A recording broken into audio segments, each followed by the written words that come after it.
So good evening. Nice to see all of you.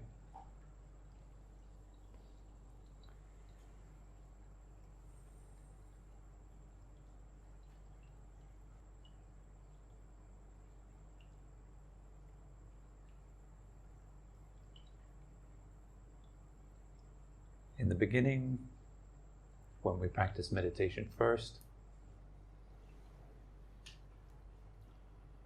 a lot of the work centers around trying to attain some stillness in your body, being able to sit quietly without fidgeting, and within that stillness to find some space to allow the body to open up into, so the energy can move and flow freely through your body. So you want to practice to be able to sit for long times, to sit still, sit calmly. When you're getting good at this, you begin to feel what it's like when the body opens up and how pleasant that is, and how what you previously thought was pain would transform into pleasure as it opens up. You're not even moving your body, you're not even doing anything specific to it. It happens all by a change of perspective, a change of the way you breathe, subtle inner changes that deal with the pain much more efficiently than you thought it would be the case. That's the first kind of big surprise on the path. You'll learn a lot about your body, you'll learn a lot about how the body conditions the mind and vice versa. And how you can actually work from the level of the body to calm and tame the mind and attain a good degree of initial stability in your practice, which is important for all of us.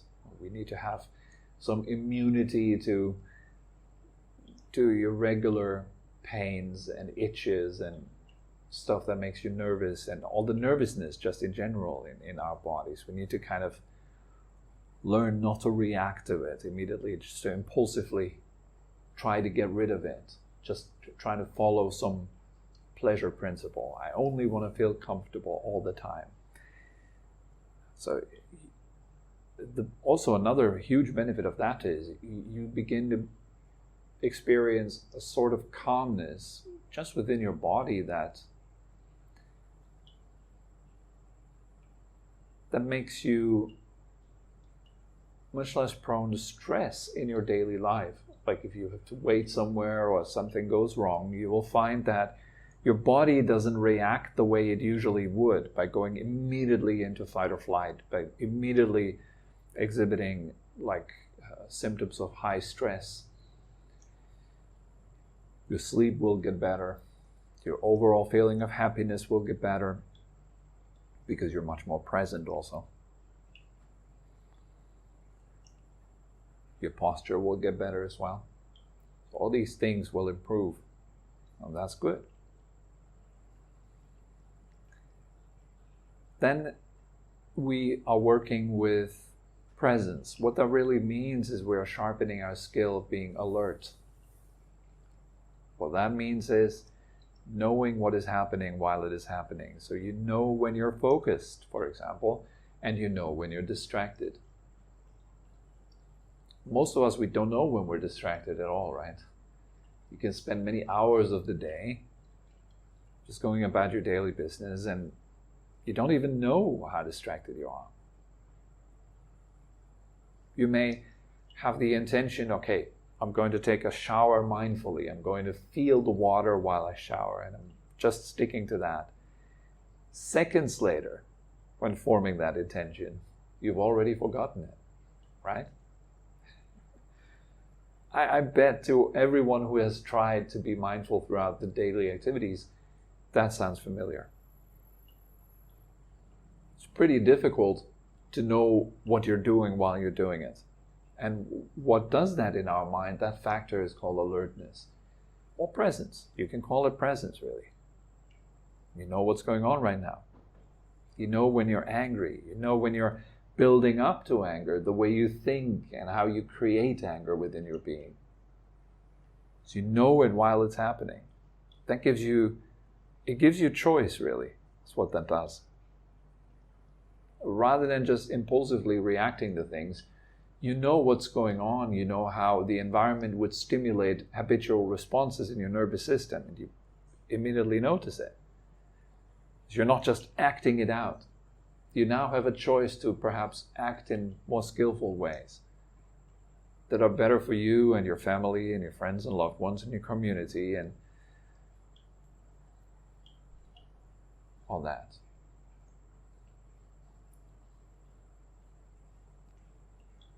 So that is the cultivation of alertness, of presence. Again, you want to practice that throughout the day, just knowing what you're doing while you're doing it. It's nothing really fancy or complicated. You're not supposed to concentrate. That's not what that says. Alertness simply means that you know what you're doing right now. Whether that's being totally distracted or an emotional mess or something like that, you know it, right? At least know what's going on. It's another story altogether to be able to have the energy to deal with it more skillfully. That's another thing. But at first, you should be knowing yourself.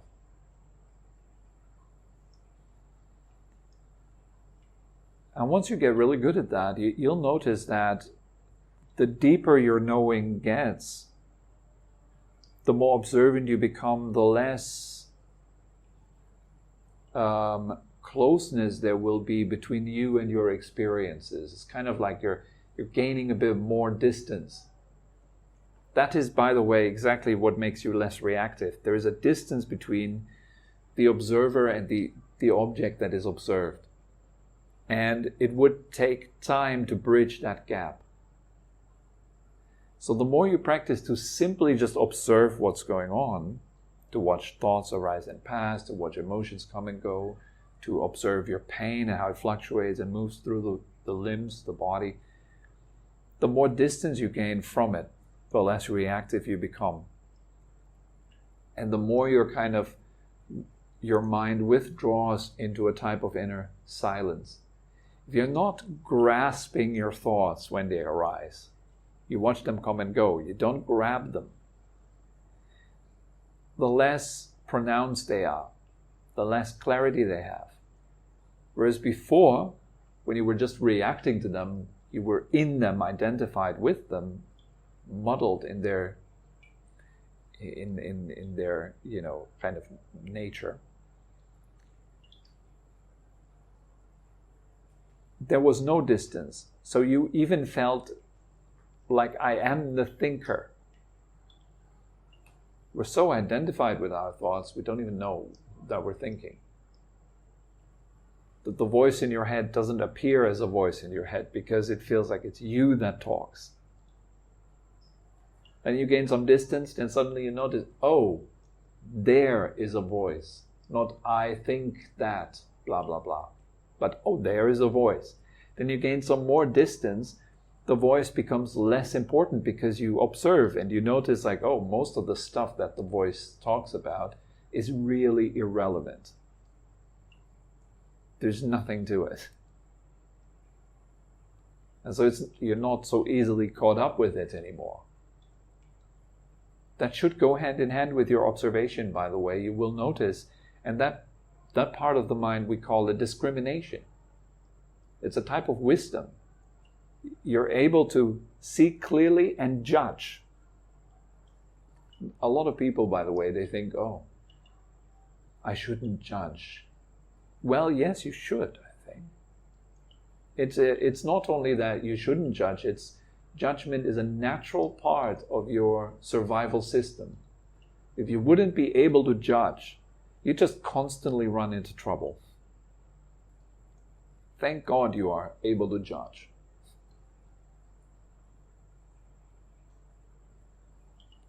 And so what we can do is we can look at our thoughts, and by observing their nature, their truth, you will naturally judge them and see them as, well, it's not worth holding on to those thoughts. It's not worth my time and energy, actually. So you stop. And as you stop, they become less and less clear, less and less pronounced, until they're just gibberish, kind of like a mental noise that sounds kind of similar to a voice, to a human voice, but it doesn't even say clear things anymore. It's just mumbling, stuttering, yelling, just making noises, really. So all the thoughts that were so clear previously, they deteriorate because you're not grasping them anymore. So they fall apart. Like a car that needs you to drive it so you can go places. If you just get out of the car goes nowhere. And if you never ever go into it anymore, it'll just fall apart and nature will take over. Your car will turn into a jungle eventually.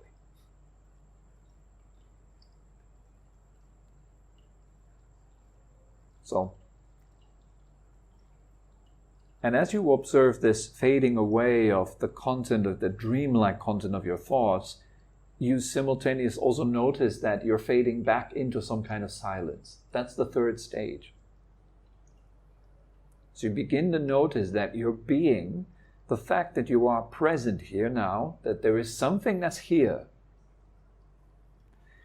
becomes more obvious. The less you're involved with stuff that comes and goes, the more you become aware of your presence, your beingness, the more it shines. It's kind of veiled by all these thoughts and all that stuff that comes and goes. It's hidden away behind it.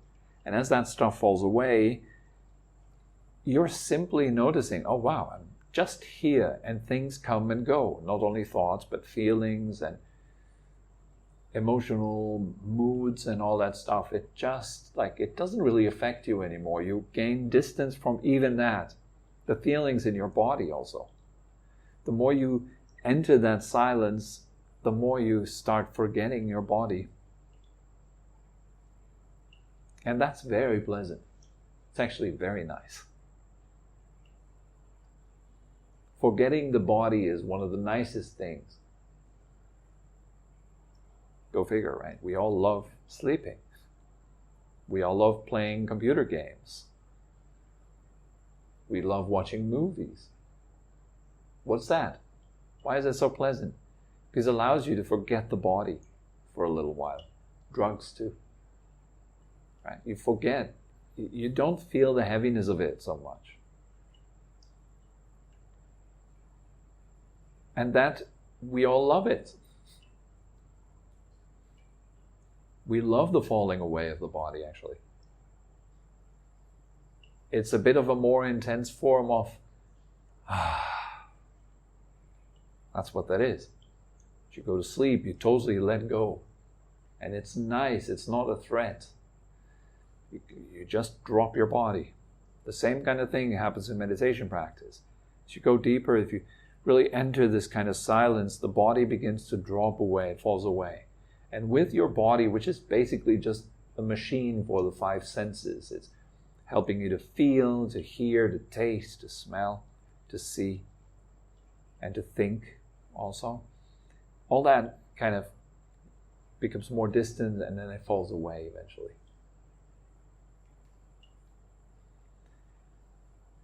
And there are several paths.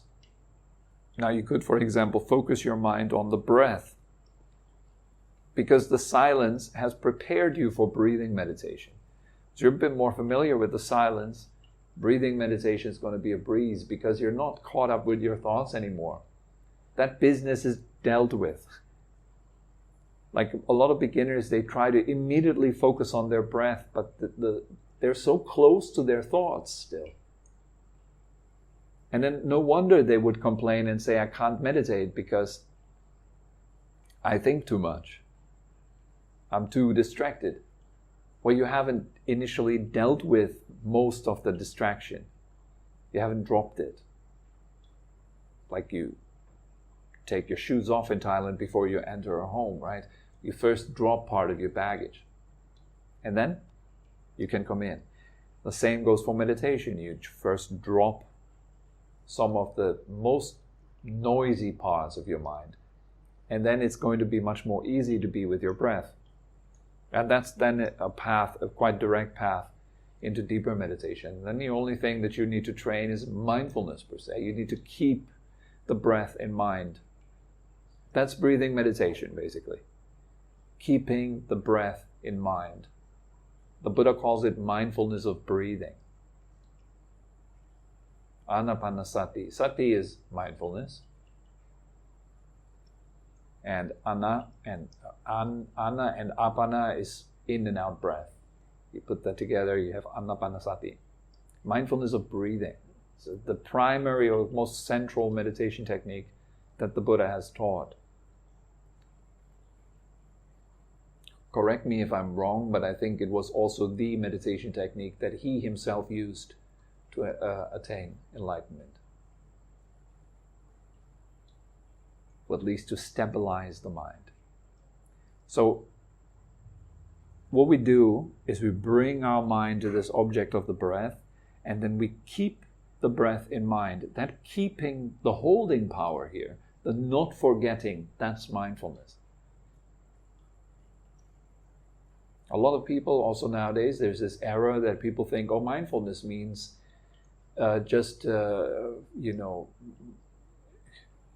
like watching thoughts come and go or something like that. That's not entirely true. Mindfulness is a particular factor of mind that holds an object. It doesn't let the object go. It doesn't forget it. The opposite of mindfulness is forgetfulness, heedlessness.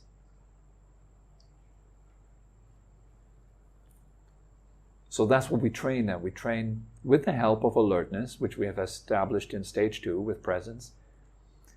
Now you're able to keep something in mind because you would immediately notice when you're dropping it, when you're forgetting it, when you forget your breath and you get lost in some thought, you immediately notice you can come back right away. If you don't notice that because you have no alertness, then you can end up being distracted for the entire meditation session. And after 30 minutes or so, you hear the bell go off and you're like, oh my goodness, I was shopping for 30 minutes, but I didn't meditate. Yes. So knowing that it is alertness and mindfulness that work in tandem, this is really helpful. These are like 2 important muscles in your meditation practice. One muscle left, and we established at the very beginning. And throughout the practice, you have to raise it again and again. It's ardency, which is a kind of zeal. It's passion that you bring to it.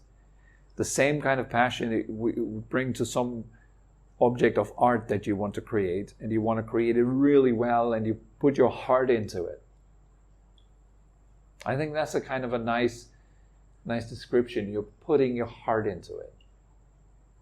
You really want to do it well. And you want to do something well because you understand the importance of it. And the importance in meditation practice is particularly because it will serve as a shelter when life gets rough. When suffering comes and hits you, which it will. We like to delude ourselves. We need to be careful with that. No, I'll be fine. I'll just keep hitting the gym and I just keep having a healthy lifestyle and all that. It won't work out. Guaranteed. You'll still die and you'll still get ill and so forth. Like they all do. We all do. There is rare exceptions of people who are relatively healthy and then they die. But those are exceptions, like the 85-year-old top model. All right? It's not like we're all 85-year-old top models. So of course there is a lot you can do. I'm not saying, just resign, life will get you anyways. I'm saying keep that in mind, because in the end, when your body will fail you, when your things will fail you, and when people will fail you, what do you rely on? If you don't have yourself as a refuge, you have nothing. We're poor people. We're kind of begging, like beggars. We're walking around life with an open hand, like, give me some love and attention. Give me some recognition. give me some money, give me this, give me that, because I need all those things, because if those things fall away, I break apart. So what I recommend is think about those things that you personally are really afraid of. Because what I'm talking about is very general. You need to make it specific. What are you really afraid of? What's your biggest fear? How do you prepare for that? You don't prepare for it by just saying, I think it won't happen. Yes, that would be pretty unskillful. You want to be prepared, and the best way to prepare for suffering is by getting to understand it and then transcend it. And for that, you need to train your mind. And that's the purpose of meditation practice, or training the mind so it becomes a good tool so you can understand yourself and eventually transcend suffering. So you are literally unshakable. Whatever happens, there is no problem for you. It's a good state to be in. You've completed or brought to perfection the human potential. So there is this possibility, and it is faith that helps us to get there, and it is effort that helps us to get there, especially right effort. And meditation is one of those efforts that we make that have long-term benefits and lead to great well-being and ease and happiness. So it's really worth your time. There's lots of other things in life that we put a lot of effort and time into, and they're not really worth it. So like putting a lot of effort and time into building an amazing sandcastle, and then the high tide comes anyway. And you have nowhere to live because it's just been a sandcastle. It's not been a real home, which should be our own heart, right? Home is where the heart is. It's a nice saying. And it's very true. But for most of us, yet we haven't made our heart a home. Our heart is pretty much a mess. So meditation makes it a home. Just the spiritual path in general makes it a home. That's the point of it. All right. So that's all that comes to mind for today. Are there any questions?